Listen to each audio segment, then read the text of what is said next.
And now to our last speaker of the day, who is Sridhar Dharmapuri, the only man on the panel.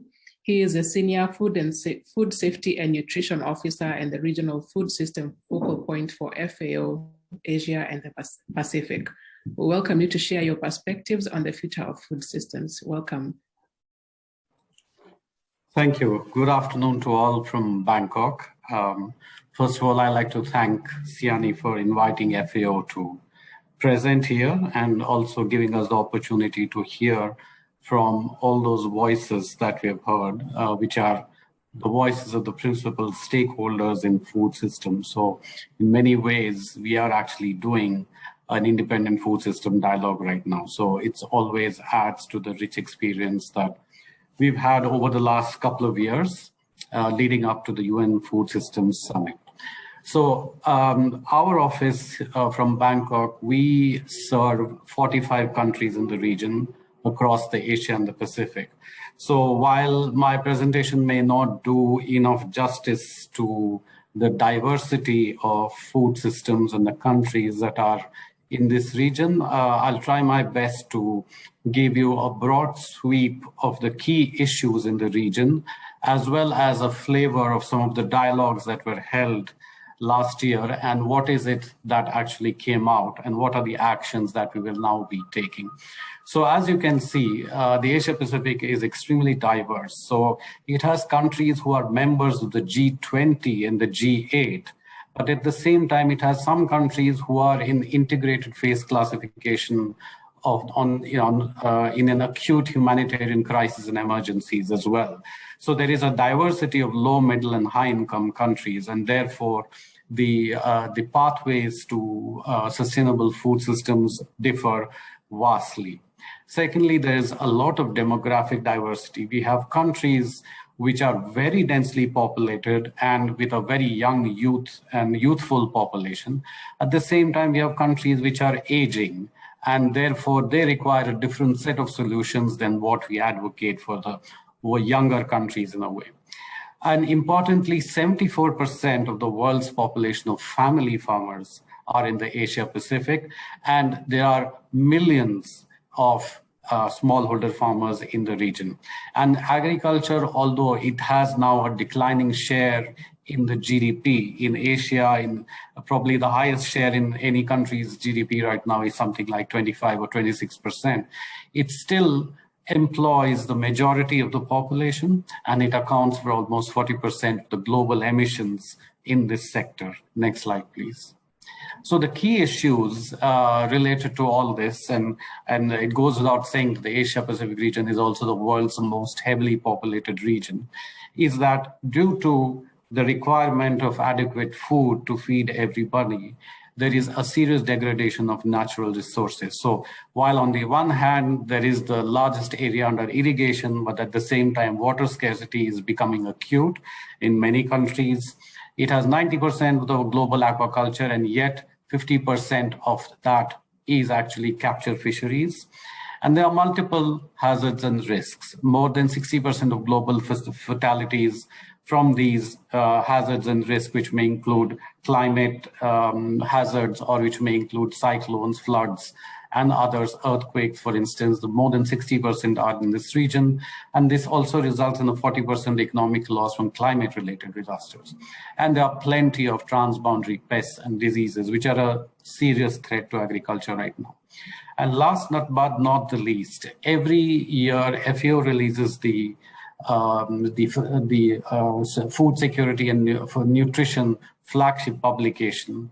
And almost every year we have shown that the region has multiple burdens of malnutrition, so undernutrition, microdeficiency, as well as obesity and overweight. And more than 350 million people are hungry, the largest in any region, and 40% of the population cannot afford a healthy diet. And this situation has only worsened because of the COVID pandemic. So we are in this situation while we are actually talking about agri-food systems and leading up to the dialogue. Next slide, please. So the solution actually, and this is outlined in the FAO's strategic framework for the next 10 years, our mission is to actually go in a big way into food system transformation to make them more efficient, inclusive, resilient, and sustainable in a way that it leaves no one behind. And then if you remove the next, and the important thing to notice about agri-food systems, and this is a general point I just wanted to make before we jump into the content of some of the dialogues, is that there are two things about agri-food systems. They are very complex, of course.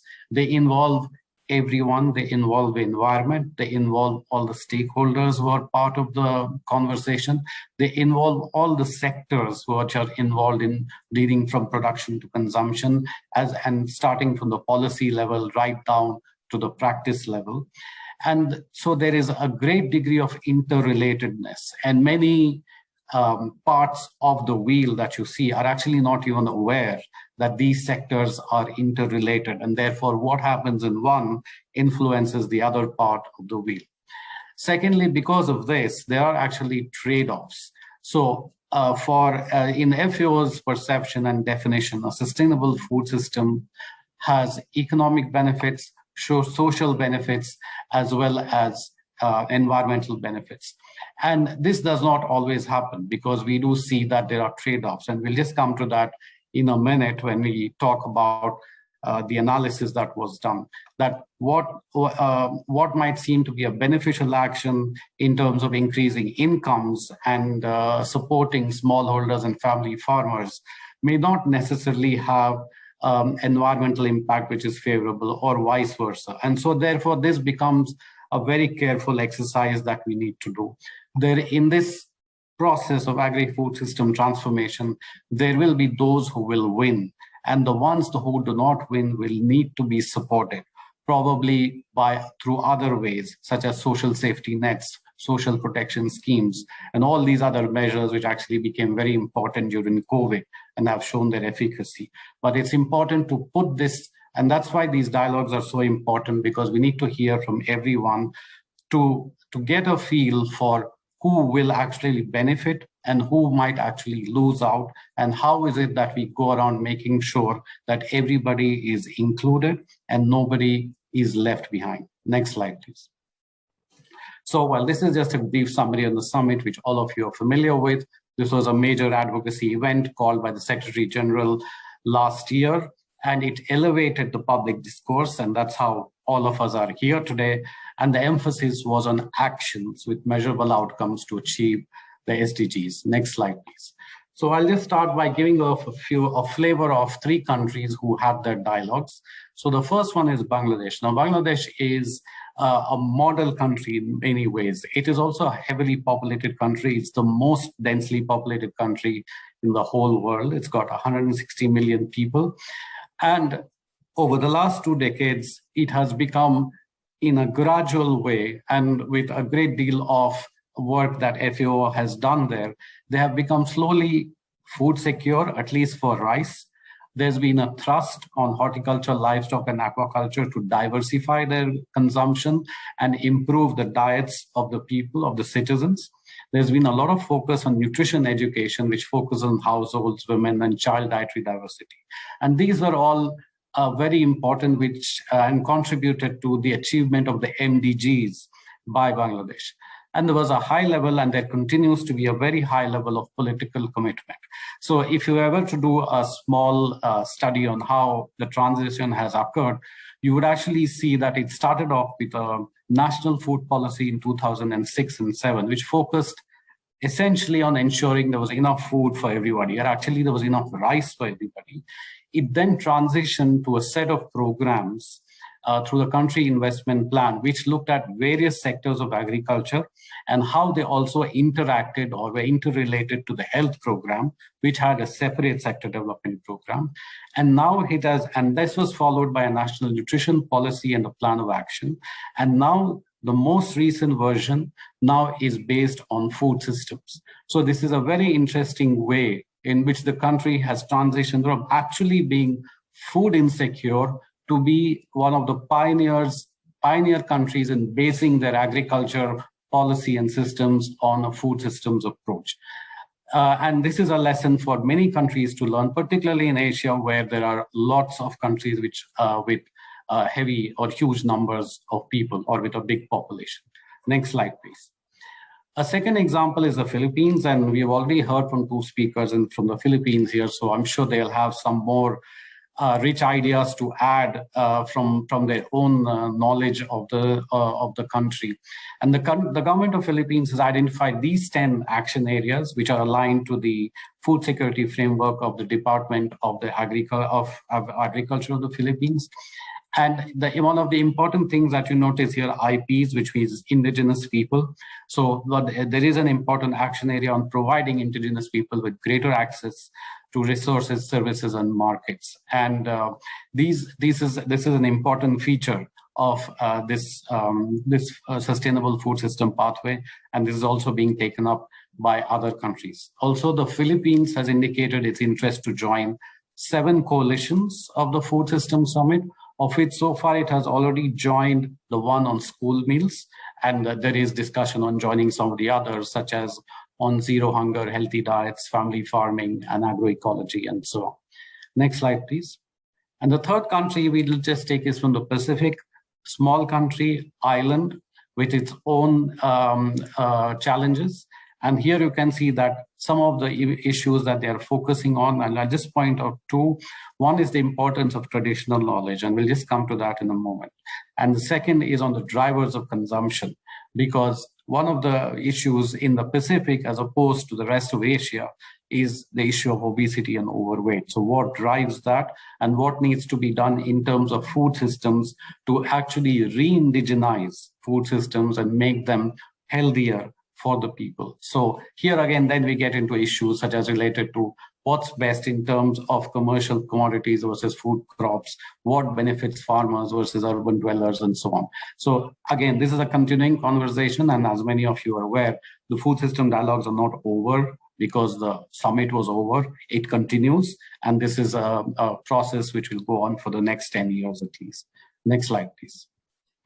So I was just saying about the trade-offs. So this is an important piece of analysis that countries continuously need support with. And that's one of the roles that we in FAO try to play, to support countries to do their trade-off analysis depending on what they actually want to achieve through their food system pathway. So I'll just give you one example. For instance, if you see the first line, which talks of reducing food waste and overconsumption. And you actually see there's a red box there, which actually says it will negatively affect smallholder income. So while this is an initial analysis, there's probably much more deeper analysis going on right now. It actually gives you a flavor that the kind of challenges that food system transformation actually faces. Do we want to put smallholders at risk? And if we are indeed going to go a big way into reducing food waste and loss, which we are doing, and almost all countries are doing, then how do we actually protect smallholders? So these are questions that we will have to grapple with as we move along. Next slide, please. So now that the Food System Summit is over, the time-bound secretariat is now being replaced by the Food Systems Coordination Hub. This was also mentioned by the previous speaker. This is being set up under the leadership of FAO, and the FAO Office of SDGs is going to lead this. But it is essentially a coordination function that it is going to undertake, and it will emphasize country-level action using SDG reporting to demonstrate progress. And the idea is for the hub to act as a catalyst of food system coordination and taking on the functions to link food systems, knowledge, and expertise. So in a way, this is like a body, or will provide access to a body of experts who can then advise various countries on how actually to tackle some of the issues related to transformation within those countries. So this is just being set up. In fact, the director of the FAO for SDGs is now here in Bangkok, so we'll be meeting him tomorrow, and we'll know how this will progress from here. Next slide, please. And lastly, I just wanted to touch upon the importance of science, technology, innovation. This was also mentioned by a couple of the previous speakers. The FAO now has a science and innovation strategy, or actually it's in the process of being developed.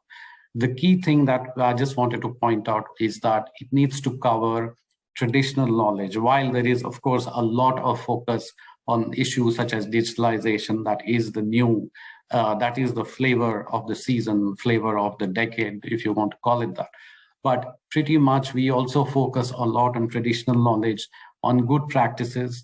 For instance, when I mentioned the problem of transboundary pests and diseases, particularly among crops, the method of choice to control now is not chemical, but it is the use of natural enemies, biological control, integrated pest management. So these were concepts and technologies which were very popular towards the end of the 20th century, but were slowly swept away. And we can see some of these consequences, for instance, the loss of population, the loss of bee populations, the loss of insect populations, and so on. So there's, given all these ecological considerations, the importance of nature positive methods of agriculture, it's important to bring back traditional knowledge, and that's also part of the focus. And this will include everybody, smallholders, family farmers, the importance of youth and women. Particularly, they are important in the startup economy, which also, besides using digitalization, also uses traditional knowledge. So these are some of the pathways that we are right now pursuing to work with countries in the region to transform their agri-food systems. And I think that is the end of my presentation. I just wanted to thank you all for your attention.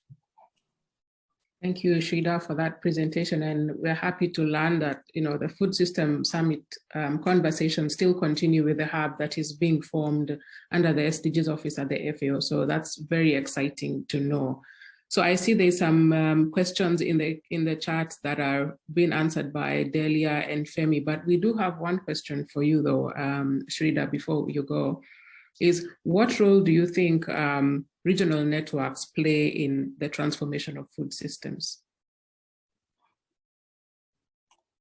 Well, regional networks house a lot of knowledge of food systems of the countries that you work in and the areas that you work in. So as we have understood that food systems are inclusive and the conversation needs to include all the parties who are part of it. And in some cases, as I said, some of us are not even aware of what other elements are actually present, what other people are actually present in food systems, and we tend to make decisions without taking them into consideration. So these are things that regional networks can bring to the attention of decision makers and policy makers, and of course, all the UN agencies, that this needs to be taken into account. And you can see that, for instance, I would probably venture to say maybe 15 or 20 years ago, if we were doing food systems or when we were talking of food security, there was not much attention being paid at that time to indigenous people, but now they're a vital part of the conversation. And I think that's because of the role of civil society and regional networks who have made that happen. So that needs to continue.